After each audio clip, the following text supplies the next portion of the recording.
Agriculture on the move. Agricole en mouvement. Agriculture on the move. Agricole en mouvement.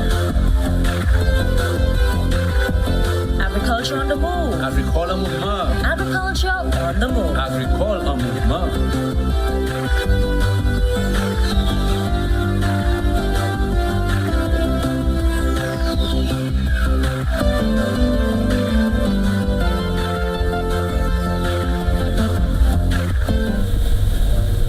Hello, and hello again, St. Lucia. Welcome to the program, Agriculture on the Move. My name is Philip Sidney, your host. Today with me is Dr. Donatien Gustave, who is the project manager for Bradvass, a long acronym, but you will know more about it pretty soon. But before this, I would welcome you to the program, sir. Pleasant afternoon, Mr. Sidney. It's a pleasure to be here. Definitely. Before we go into the program, I just want Senators to know, who is Donatien Gustave? Tell us about you. I'm a forester by excellence, but I also have a background in environmental negotiations. Okay. Top it up with strategic agricultural engineering and the creme de la creme. I love to be in processes empowering people, especially in agriculture and rural development. Great. So your last position was with forestry? Forestry Department, Assistant Chief Officer. Beautiful. So now with your new portfolio, Bradvass, long acronym, tell us about it. What does it stand for? Well, it is the Bradvass project, so it's for a limited time. And the B, start from B, building resilience for adaptation to climate change and climate variability in St. Lucia. Great. So who are the organizations funding that program? We must mention the Adaptation Fund. They are the ones facilitating the finance of this project. Okay. At the same time, the implementing agency is the Caribbean Development Bank. I must also highlight the national authority for this project is Sustainable Development, and the executing agency is the Ministry of Agriculture. Okay. What's the real main objective of that program? Again, it's a project. It's not going to continue. It's going to be for, at this point in time, 2 years with a possibility of extension. And this project hopes to build resilience among stakeholders, in particular, the institutions that give support to agriculture and rural development, but also, and very importantly, to personnel, the farmers, and in particular, agro-processors. But it's not only about building resilience, it's about facilitating growth in the sector. As we all know, there's a high import bill, and we also know that we are very susceptible to climate change and climate variability. So the strategy is to empower all these personnel I mentioned so that they are better able to adapt to climate change. I notice you all identified regions 1, 2, 6, and 7. Why those strategic regions? First, I think there were surveys before my time, and the island was prioritized. So, for example, if I look at the east of St. Lucia, you've had projects such as the Ianola project and the Southeast Coast project. But on the west, there have been fewer projects with this type of intended impact. So at this point, I think the aim is to have a holistic view of all parts of St. Lucia getting the support necessary to adapt to climate change, to build capacity among stakeholders, and to make food security much more plausible, feasible. What sort of funding are we looking at in terms of? money? It's a total of 11 million US. So there are three components, and in one case, for building resilience, it's about $3 million. For the establishment of agro-parks, it's approximately 2.8 million US. And in the case of doing knowledge and communications management, it is roughly 2 million US. Okay. You mentioned agro-processing. You also mentioned the farmers. In what areas that the farmers are going to benefit directly? Directly. It's going to be in any aspect of production, but I want to specify crops, livestock, and agro-processing in any field, whether it be with honey, whether it be with crops, whether it be with meat, whatever agro-processing products, this will be facilitated. Yeah, but for the average man listening here, it's kind of broad. In other words, okay, there is somebody involved in CMOS production, okay, and also in the processing of CMOS. How can that project assist that person? Okay, it's a case first of the extension officers, both in livestock and fisheries, but in fisheries, I want to highlight it is the component of aquaculture that we are targeting. So it's not specifically targeting the fisheries sector in general, but specifically aquaculture. Okay. So it's a case of having contact with these personnel, and we in turn are conducting assessments on the ground. In fact, from the last 2 months, we've been engaged in trying to determine contiguous groups where you have similar issues or problems. For example, areas that have drought, areas that have excess rainfall, or areas where you have slopes. We're talking about vulnerability. The project must address and reduce vulnerability. So it first starts with assessments. But assessments are also for the assets that exist within the region, and to minimize the vulnerabilities and leverage the assets. The classic extension model, where we are diffusing technologies together with empowerment of these people. Permit me to say that this project will not work without the participation of the farmer and agro-processors. So you're going to see a massive effort to get people on the ground to participate in this project. So look out, Region 1, 2, 6, and 7, it's happening. So again, I want to find out if, for example, a farmer who's involved in crop production and he wants a greenhouse, he wants to establish drip irrigation systems, will that project assist him directly? That's a good question. So we start with assessments, then we start to prioritize. Because at some point there must be commitment, but apart from commitment, there's going to be a selection criteria, and that criteria informs prioritization, and we can work with those farmers who have expressed first the willingness, and they must have some kind of infrastructure. The land, for example, must be theirs. There are different processes we need to ensure that is in place. But having said that, we are in a position to try to facilitate all the farmers. In fact, the document speaks to targeting 12,000 individuals. So farmers and agro-processors, look out. I can also say Ministry of Agriculture, including forestries, including WRMA, all these institutions as well. We're going to get a major boost of training. We're going to get a major boost of equipment to facilitate and enhance what we do, to adapt and to be more resilient to climate change. So again, I want to understand you clearly. for the farmers can understand. I notice your PRA is going to be set up, right? Which is a participatory rural assessment. Okay.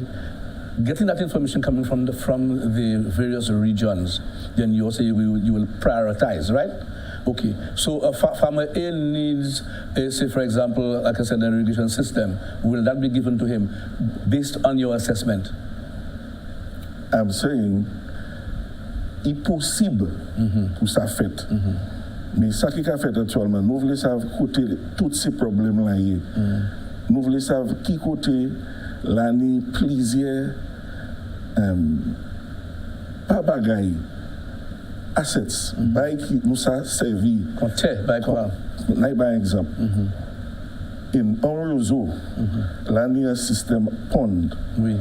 In Soufre, l'année en place où a créé manette, l'année glo qui a poussé à battre là tellement fort, en déroche, l'année plus qui 3 places côté l'année glo.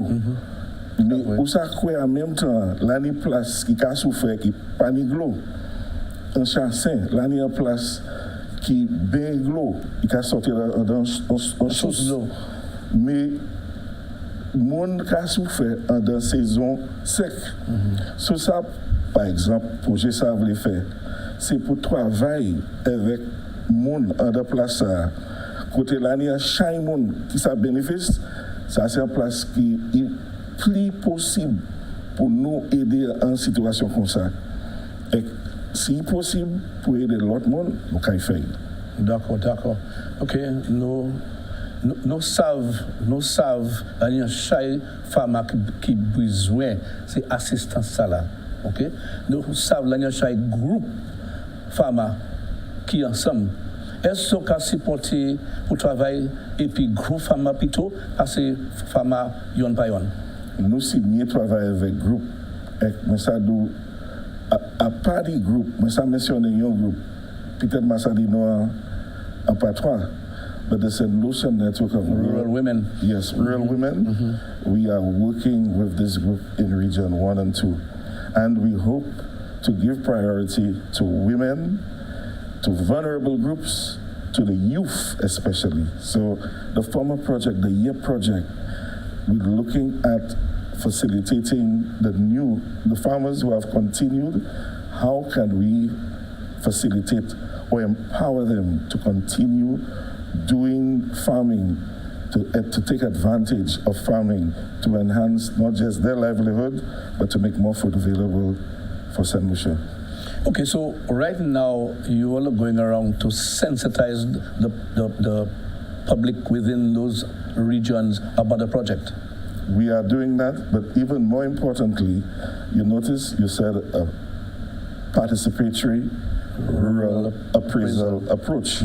Now, when we do these assessments and we have the similar groups, we aim to go to all of these groups. This project is going to be known as one where we work on the ground, where we know the issues from the point of view of the people on the ground. And having done that, we can prioritize groups, yes, in particular, women, youth, vulnerable groups, young boys. We are here for you. Bradvass. The Bradvass project. That's great. We are due for our break. You are watching Agriculture on the Move. Stay tuned. Don't go away. More in store. The Ministry of Agriculture, Fisheries, Food Security and Rural Development is placing heavy emphasis on the concept of food security. It's our prosperity, our future. The ministry facilitates the development and promotion of sustainable agriculture and food chain systems, the provision of affordable supplies of safe, high-quality nutritious food, and efficient services. One of its support programs is in the field of banana production, including the establishment of the Black Sikatoka Management Unit, sales and distribution of fungicides and oil at subsidized cost, technical and extension support, and market access facilitation. For further information, contact the project coordinator at 725-0444. Welcome back to the program, Agriculture on the Move. If you're tuning in late, with me is Dr. Donatien Gustav, who is the manager for the project Bradvass, and he explained and will continue to explain what does Bradvass mean and do.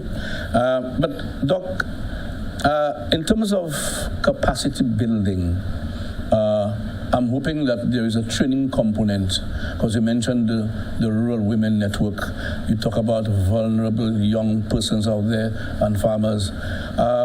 In terms of the sensitization, after you have identified those persons, there should be and will be a training component. But will it only be for farmers, or it will also be for the extension officers? Okay. First, I want to identify that we have a project management unit. And thus far, I want to acknowledge that without them, a lot of what has happened would not be possible. Mm-hmm. I want to also highlight that unit will consist of, by the end of August, it's most likely, that we will have a knowledge and communication specialist, and just as important, an agro-processing and an agro-park development manager. So in terms of building capacity, there should be more than 100 workshops, according to the project document, that addresses needs. Remember, we said the PRA, Participatory Rural Assessment Approach. So having identified the needs, this is when we start to target messages, when we start to develop strategies for the different subgroups. Mm-hmm. So yes, for extension, we have strategies to enhance their capacity for all the sectors, because ideally, if the farmers do not get exposed to the techniques, to the technologies, if they don't have markets or some idea of how to do assessments of data, to look at niches, to look at how to differentiate our products, how to add value, the way forward is difficult. Remember, we want to build growth, we want to build resilience, and at the same time, we want to empower the society on the whole, but in particular, the different actors who enable agriculture and rural development on the ground. You mentioned earlier, which is very, very crucial, and that's where the ministry is growing when you look at our growth, to lower our food import bill. Yeah? Marketing is a key component. You're going out there, you are enabling those persons and groups to, of course, basically to increase production and also to increase the money in pockets. How are you going to organize? Where does the marketing, are you all involved in assisting in marketing of the products for those persons, the agro-processors, the farmers? I'll repeat two key specialists that we have on board that should facilitate that process. Mm-hmm. The agro-processing specialist and the agro-park development manager. Mm. These persons are going to be actively developing approaches that can be used as demonstration plots. One dimension of this project, which we've not discussed, is the establishment of climate change learning centers. Mm. The agro-parks as well will also have technologies that can show, that can demonstrate to farmers, to schools, even to the extent of tourists, technologies that we can use for extreme conditions of drought, of excess water, of slope, how to manage slopes. So I'm agreeing with you, yes, we are going to partner, especially with other projects such as the 7-Crop project, such as the upcoming Silk project. All of these, we believe there should be synergies. And when we look at the master plan, even for livestock, even looking at the strategy and policy for livestock management. We are on board because it is not a project in isolation. It is a complex network of persons that have a vested interest in agriculture and agriculture development. So yes, marketing is key. In fact, it is one of the most critical points of the project. In fact, if we think of gluts in St. Lucia, you would appreciate why this project has an agro-processing dimension, so that the gluts, we will be in a better position to know how to manage these gluts with the food that should be more readily available. I want to highlight one case in particular. In the case of forestry, from 2015 to date, we have been establishing agro-forestry plots from Dennery to millet, even in Soufrière and in Vieux-Fort. I want to underscore or make special mention of Dennery and millet, where this was driven by farmers. Farmers brought the seeds, and we gave the farmers the plants. So from 2015 to date, if we do an inventory and we know those areas with agroforestry plants, and there's more than 100 crop species, tree crop species, let me say, that was given to farmers, we are in a position to better have more produce, to know when, and to target the agro-processing plants so that they would know this is available, so that we can develop a system of whether it is a depot or other livelihoods that can facilitate transport from the areas that are known to the areas where you have agro-processing plants. So yes, it's a project. We have some fundamental actions, but we believe in an integrated approach where we partner with all the other agencies to make this reality. You mentioned agro-parks. Explain this. Okay, it's a system of management. Currently, there's an agro-park, an agro-tourism park in Soufrière. In Fort Saint-Jacques? In Fort Saint-Jacques, in particular. Right. Now, this agro-tourism park in Fort Saint-Jacques, it's community-driven. What it hopes to do is to develop sustainable development or livelihoods that do not impact negatively on the environment. That same concept is being brought in a different way, where the technologies are being brought in one place. We're hoping to bring farmers to work within the agro-park as well.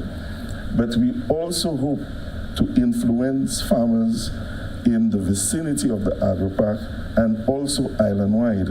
So this project is going to have 2 agro-parks, one in the north and the other in Region 7, Roseau. So at this point in time, we're going to have 2 agro-parks, and the hope is to use these agro-parks to diffuse technology, farmer field schools, demonstration plots, the classic concepts in extension education. I'm interested in the agro-park for Region 7. Where's that in Roseau, and what does it entail? Okay. It is targeted in the Windband area. So at this point in time, we are trying to finalize the assigning of this land to the Ministry of Agriculture and to this project, right? So it would entail setting up a climate change learning center. It would also entail the establishment of an agro-park with all of the services related to agriculture. We're in an area that is wet, so there must be systems of drainage. Here's an example of, we can take maybe 40 hectares of land, roughly 80 acres, and try to show approaches, sustainable approaches for agriculture and rural development using the latest technology, the varieties, the irrigation, the storage, all of these, the greenhouses as well, aquaponics. These are going to be the centers of learning, the centers of excellence to show agriculture development. Roseau is a peculiar area. I'll tell you why. Because you mentioned drainage. That's a fact. In the rainy season, drainage is key. But in the dry season, we need irrigation. And that's why the reservoir was built.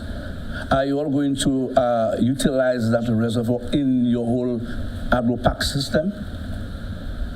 We are jumping ahead, but in the design, these are factors that are going to be considered. It is likely, yes.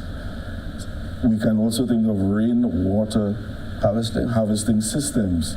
We can also think of a river that's near and to be able to pump water from one location to the next. So all of these are the very same strategies that we preach to farmers. A different farmer can come to a site and see aquaponics, can see all of the above used. It is very likely that for those persons who don't adopt the technology early, the laggers and those in between, it's a possibility of trying to influence them to get them on board. I know there was a youth agri-entrepreneurship program in the ministry. Are you all going to probably engage those youth that were involved in the program to give them some assistance moving forward? In fact, this group was highlighted in the project document.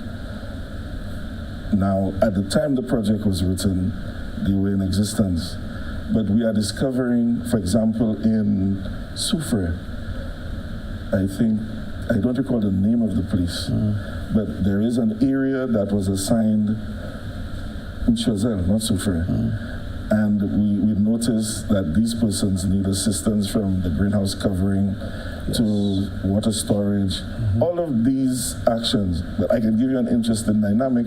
Most of the people in that site are above 30 years. It's, I think, one person or two that are below 30 years and they're closer to 30. So yes, the youth, but we're still looking for that younger segment. We have approached the National Youth Council, so I'm taking this opportunity to appeal to the Ministry of Youth, Sports.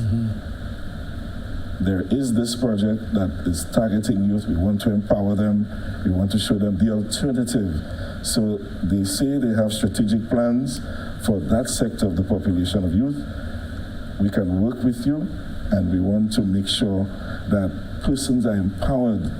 The tools are there, the equipment is there. We're looking forward to working with you. Definitely. Well, exciting days ahead for agriculture.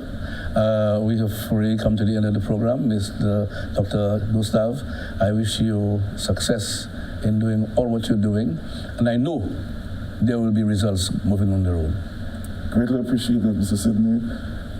I also look forward to making agriculture development and rural development possible through the Bradvass project. Thank you very much. Thank you. You've been watching Agriculture on the Move. We thank you for viewing the program. And remember, again, I've always said, agriculture is our business. And eat fresh. St. Lucia's best. Thank you for viewing. Goodbye.